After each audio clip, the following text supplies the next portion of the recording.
अस्सलाम वालेकुम दोस्तों, हम इस वक्त हैं शाह गाजी के दरबार पार्क कराची में। ये हमारे साथ दोस्त मौजूद हैं, ज़ियारत करने के लिए आए हैं। मैंने कहा दोस्तों को दिखा दूँ। ये हम जा रहे हैं हज़रत शाह अब्दुल्ला गाजी के दरबार पे। ये देखें सारी लाइन लगी हुई है। हमने कहा यहाँ की ज़ियारत कर लें, दोस्त भी साथ हैं।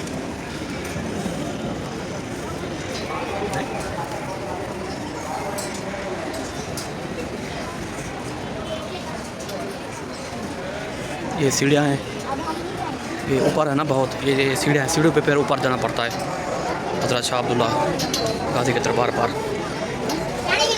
मैंने कहा दोस्तों को दिखा दें।